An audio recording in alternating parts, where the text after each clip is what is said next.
Ar stiklu manas attiecības sākās bērnībā. Tas laikam atnāca pats pie manis. Un, tad, kad es iestājos Mākslas akadēmijā, tad mana mamma viņa ļāva ļoti brīvu vaļu, bet mana mamma atzinās, ka viņa ir gribējusi strādāt stikla pūšanas rūpnīcā pirms es piedzimu. Un tad viņa nomainīja savu profesiju, izvēlējās citu, bet tas stikls bija ļoti klātesošs, man ļoti viņš patika, un es arī dzīvoju vidē, kur bija daudz stikla.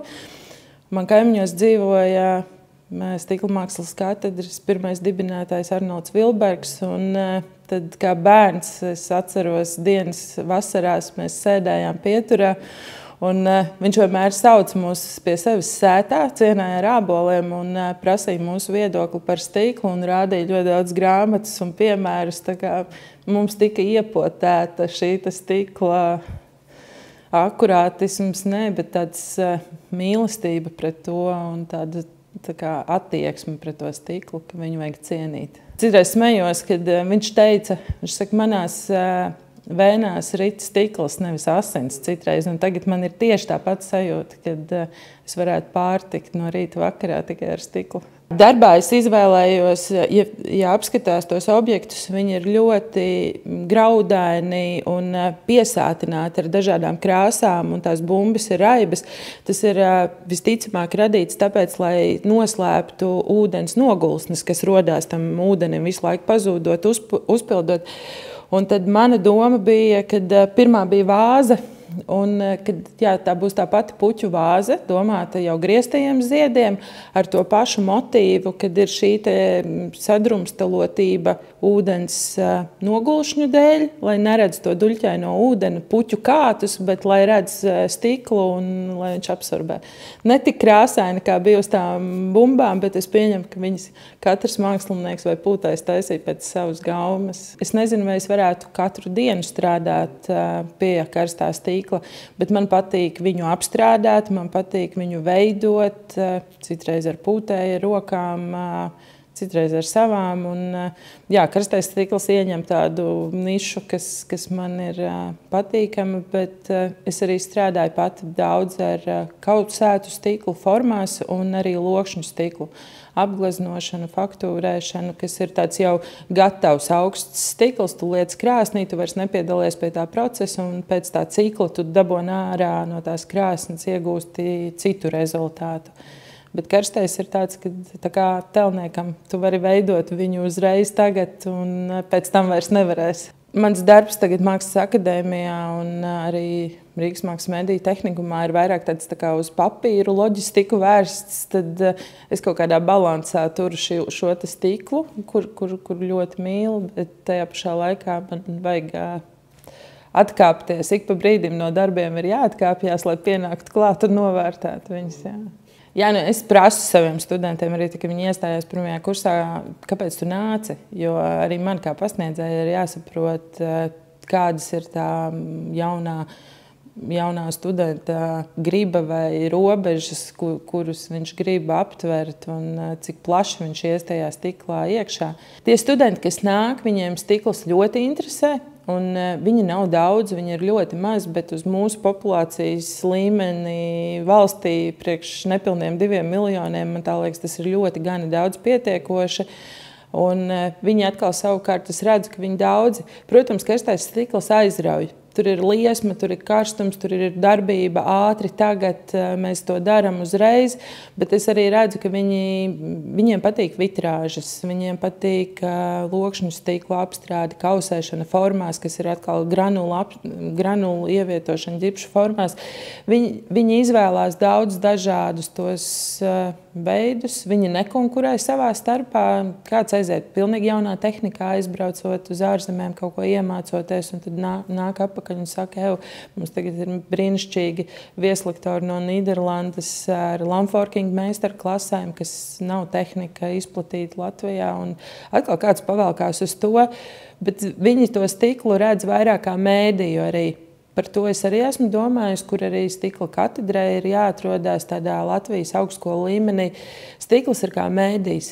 Viņš ir viens no materiāliem, ar kuru strādā mākslinieks, dizainers, un tas nozīmē, ka studentam ir jāapzina daudz dažādi citi materiāli. Daudzi paliek pie stikla, bet tikpat daudz arī no stikla atkāpjas. Bet tas stikls, es domāju, viņš ir tiešām kā mēdījis, kurš ir klātesošs visu tavu dzīvi, un tad vai nu tu viņam pietuvojies, attālinies no viņa.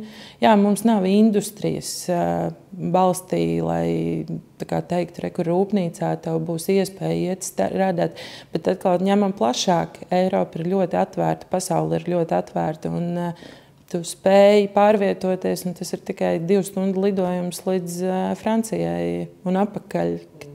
Tas nav jāstrādā tikai vienā vietā. Kas ir šis, ko tu gribi nodot tālāk vai paturēt pie sevis, cik daudz tu runā ar skatītāju vai apmeklētāju tādās izstādēs, tad, nu jā, priekš manis stikla sajūta ir tas, ka stikls man ir reliģija, mana politika, mana ekonomija, no visas sfēras, tāpat stikls ir mana aizsardzība. Nu, tas ir tādā globālā līmenī, tas ir stikls man.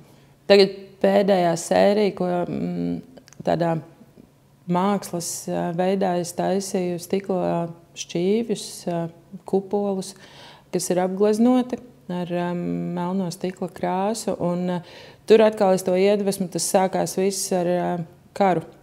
Protams, karš, mēs dzīvojam kara ēnā un mēs nevaram izbēgt no viņa, bet tad es sāku domāt par tādu globālām lietām, kur ir elektrības pārāvumi, bet varbūt mums visiem ir jāpārgriež šie vadiņi kādam, lai būtu miers. Un tāda, protams, skumjā tēma, bet ir arī priecīgās lietas, kad gribās, lai spīd, lai prieks ir, lai vizuļo, un tad atkal tās ir tādas uz bērnu skatos, kā viņš spēlējās un priecājās par dzīvi. Nu, tā.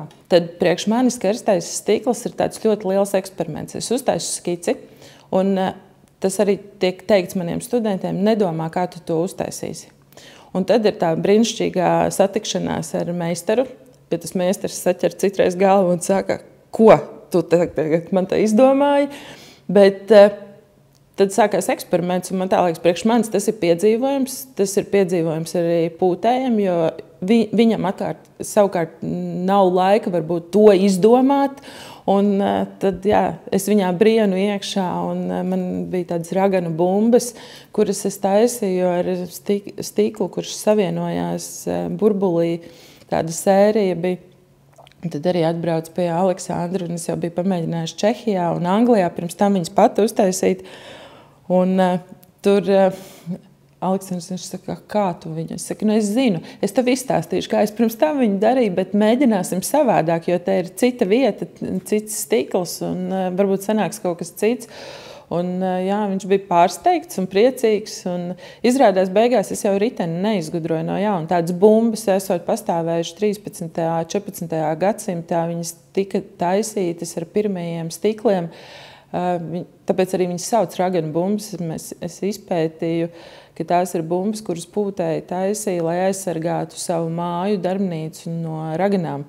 Un izrādās, es esmu kaut kādā veidā šo strāvu dabūjusi un izdomājusi, ka es tā gribu taisīt, bet tas jau nav pret to aizsardzību. Bet, nu, kad nāk tas ritenis jau minās, kāds ar viņu visur minās. Un, jā, zinot Aleksandru jau daudzus gadus arī kā studente, es jau braucu un esmu satikusi Aleksandru, tad es zinu tās viņa ikdienas kārtību, es ievēroju viņa tos nerakstītos likumus. Bet jā, vispirms ir skices. Viņam patīk, ja skices atsūta iepriekš un meitenes viņam parāda, tad viņš var pārgulēt ar šīm skicēm 1-2 naktis, lai viņš saprastu, kā tas izskatās.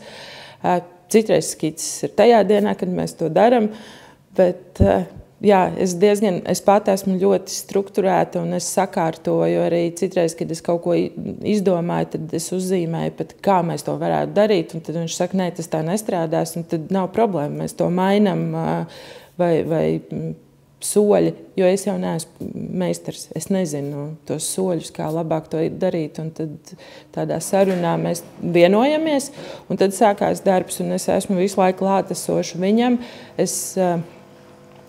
asistēju, ja vajag. Tagad ir Ivars otrs pūtais, kurš viņam palīdz un ir ļoti forši, bet kaut kādus formu izliekumus vai to tik daudz viņš man ļauj pieskarties, un es zinu, ka es drīkstēšu. Jā, es novēlu tikai turpināt un iet uz priekšu, jo es redzu perspektīvu, ka šim sirdspūkstam šeit ir jāpukst, un tas ir forši. Un es pieņemu, ka tādā nākotnē es esmu ļoti liels optimists vienmēr, ka tas izplatīsies un pāraugs kaut kā vēl lielākā un vairāk. Tai nav jābūt rūpnīcai, bet tam ir jābūt varbūt tās vietai kā rezidencēm, kur atbrauc mākslinieki un spēj uzturēties kopā ar pūtējiem un izstrādāt projektus, vai tie ir studentu pasākumi vai plenēri, kad viņi apmainās ar idejām. Tas viss turpina attīstīties, un tas ceļš, ko viņi ir sākuši iet, ir ļoti, ļoti labs, jo Latvijā tas ir tagad vienīgais. Bet mēs no ārpuses arī, es domāju, ka visi stiklinieki to atbalstīs, tikai vajag viņiem jautāt un pateikt, ka, hei, mums ir projekts. Mēs jau saucam laikam par stikla ģimeni, jā, Glass Family, bet tā ir starptautiskā ģimene. Tur nav nacionalitātes, vai tur nav, tas ir vienkārši, tu esi stiklinieks. Un arī šie stiklinieki atšķirās savā starpā, kad viņš, nē, tu uzpūti, es tev pēc tam izgravēšu tur miljoniem rožu un līniju, un viss būs ļoti skaisti. Bet tādā lielā, jā, ja ir stikls, tad ir stikls, un mēs atšķiramies. Bet to jebkura saimē vai ģimene sapratīs, kā otrs atšķirās. Skaļi to nevienam neteiks, jo cits materiāls jau ir otršķirīgs. Stikls ir pirmais, un tad tekstilam vai keramikai būs tieši tas pats. Viņi nevar dzīvot bez keramikas krūzītes mājās. Es nevaru bez stikla glāzes no plasmasas nedzeru.